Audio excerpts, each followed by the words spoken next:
আপনারা দেখছেন পশ্চিমবঙ্গের জনপ্রিয় নিউজ পোর্টাল চ্যানেল ভারত বিকাশ নিউজ এক্সপ্রেস। পৃথিবীর ইতিহাসে মাতৃভাষার জন্য বাংলা ভাষা না, পৃথিবীর ইতিহাসে শুধুমাত্র মাতৃভাষার জন্য এত বড় দীর্ঘস্থায়ী আন্দোলন একমাত্র সংগঠিত হয়েছিল আমাদের অবিভক্ত মানভূম জেলায়।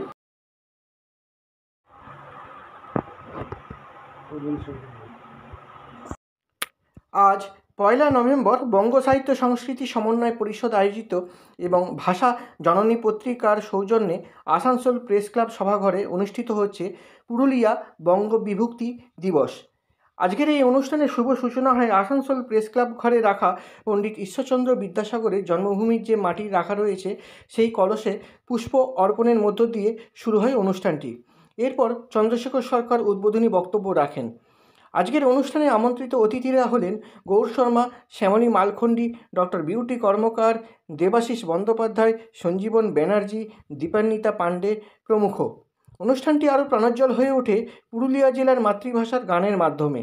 সবশেষে জাতীয় সঙ্গীতের মধ্য দিয়ে অনুষ্ঠানটি সমাপ্ত হয়। সাংবাদিক পাপান ব্যানার্জির রিপোর্ট, আসানসোল, পশ্চিম বর্ধমান জেলা থেকে। ব্রিটিশ আমলে আমরা দেখলাম এই যে মানভূম জেলাটিকে অন্তর্ভুক্ত করা হচ্ছে বিহার এবং উড়িষ্যার সঙ্গে। এইখানেই সমস্যার সূত্রপাত। অর্থাৎ 1912 সালে মানভূম জেলা, যে জেলাটিকে আমরা সোবা বাংলার দ্বিতীয় বৃহত্তম জেলা বলছি, ময়মনসিংহ ছিল বৃহত্তম জেলা, দ্বিতীয় বৃহত্তম জেলা ছিল মানভূম জেলা। যে বৃহত্তর মানভূম জেলা আইনিভাবে সেটাকে অন্তর্ভুক্ত করা হলো বিহার এবং উড়িষ্যার সঙ্গে। ফলত যারা মানভূমের লোকজন তারা অসন্তুষ্ট হলেন, অখুশি হলেন, এটা খুব স্বাভাবিক। মানভূমের বাংলা ভাষা আমাদের বড় ভালো ভাষা, এই ভাষাতেই রুখেছি গো পুরুলিয়া দখল, এই ভাষাতেই রুখেছি গো পুরুলিয়া দখল। বাংলা ভাষা মনের আশাকে পুরাবে বল, বাংলা ভাষা মনের আশাকে পুরাবে বল। দেখো বাংলা ভাষা দাঁড়ায় আছে ওই গাছেরই তল, বাংলা ভাষা দাঁড়ায় আছে ওই গাছেরই তল। বাংলা ভাষা মনের আশাকে পুরাবি বল, বাংলা ভাষা মনের আশাকে পুরাবি বল।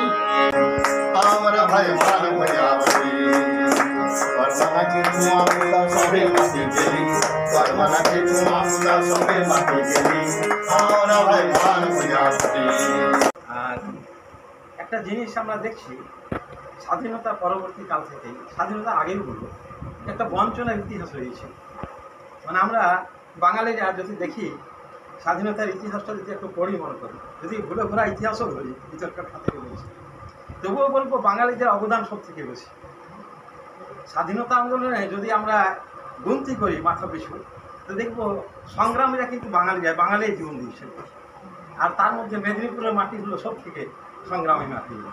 যখন সাংবাদিকতা করতে লাগলাম তখন আমাকে বলতো পুরো কথা থাকি যে আসানসোল থেকে পুরুলিয়া কত কাছে মাওবাদী আছে না, মানে দেখলেই যে কোনো লোককে দেখলেই সব কলকাতার লোকের ধারণা ছিল যে পুরুলিয়ার সব লোকগুলো সব মাওবাদী। এমন একটি কবিতা চাই যেখানে পলাশ ফুলের গন্ধ হবে আর অশোক শিমুল রং ছড়াবে, যেখানে মৌমাছিদের সুরে সুরে বোমার কণ্ঠেও গান বেরোবে, যেখানে স্নিগ্ধ শীতল ছায়া হবে, ক্লান্ত প্রতীক শান্ত হবে, পথভ্রষ্ট পথ পাবে।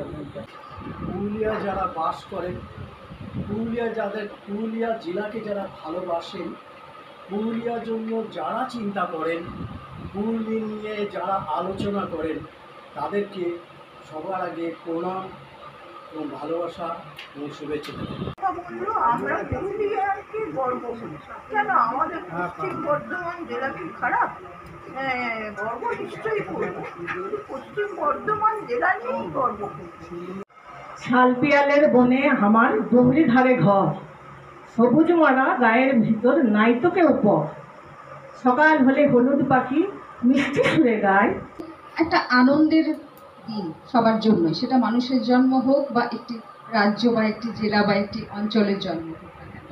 কিন্তু এই জন্মের পেছনে ঠিক যেমন একটি মাকে 9 মাস ধরে তার গর্ভে সন্তানকে লালন পালন করতে হয়, ঠিক সেই রকমই না একটি রাজ্য বা একটি অঞ্চলের জন্মের জন্য না তার পেছনে একটা বিশাল বড় ইতিহাস থাকে। জয় হে ভারত ভাগ্য বিধাতা, জয় হে জয় হে জয় হে জয় জয় জয় জয় হে। যে আমাদের রাজ্যের একটা নিজস্ব বাংলা ভাষা দিবস রয়েছে, তার নাম হলো 1 নভেম্বর। পুরুলিয়া ভাষা দিবস, কেউ বলেন মানব ভাষা দিবস, কেউ বলেন যে বাংলার ভাষা দিবস। এই দিনটা কিন্তু অধিকাংশ শিক্ষিত মহলে উপেক্ষিত হয়ে আছে, বঞ্চিত হয়ে আছে। সেই ঝড় তোলার জন্য কলকাতাতে বিভিন্ন ভাষার সঙ্গে যুক্ত হই। ত্রিপুরা, আসাম এবং দিল্লি জুড়ে এই মানব ভাষা আন্দোলনের কথা আমি সেখানে ব্যক্ত করি। এবং আসানসোলের অনেক কবি বন্ধুদের দীর্ঘদিনের একটা দাবি ছিল যে পুরুলিয়া দিবসটা যেন এখানে এই বছর উদযাপিত হয়। সেই উদ্দেশ্য নিয়ে পুরুলিয়া জেলার বঞ্চনার ইতিহাস, পুরুলিয়া জেলা কোন যন্ত্রণা থেকে, কোন হিন্দি আগ্রাসন বা হিন্দি ভাষীদের আক্রমণ থেকে বাঁচার জন্য এবং বাংলা ভাষার প্রেমের জন্য, পশ্চিমবাংলায় অন্তর্ভুক্ত হওয়ার জন্য দীর্ঘ আন্দোলন করেছিল 1912 সাল থেকে 56 সাল পর্যন্ত। সেই বিষয়টা এখানে তুলে ধরার জন্য আজকে এই আয়োজন 1 নভেম্বর পুরুলিয়া ভাষা দিবস। আপনার পরিচয়? আমি চন্দ্রশেখর সরকার, প্রাক্তন অতিথি অধ্যাপক পঞ্চগড় মহাবিদ্যালয়। মূলত বাংলায় পড়ি, বাংলা রিজন ম্যাগাজিন প্রকাশ করি এবং সাংবাদিকতা আমার নেশা। এবং এখন বাংলা ভাষাটাকে জীবনের একটা মূল মন্ত্র এবং এটাই মনে করছি আমার জীবনের দর্শন। এই আন্দোলনে সামিল আছি, কলকাতার রাজপথেও আমরা হেঁটেছি। আমাদের পুরুলিয়া জেলার জন্মদিন যাতে সার্বিকভাবে স্বীকৃতি পায়, এটাই আমাদের প্রধান লক্ষ্য এবং এইভাবে আমরা আন্দোলন করেও যাব এবং এই দিনটা আমরা প্রতি বছর আমরা পালন করব। আপনার সুনাম? আমার নাম চিত্রা সরকার, আমি স্কুল শিক্ষিকা।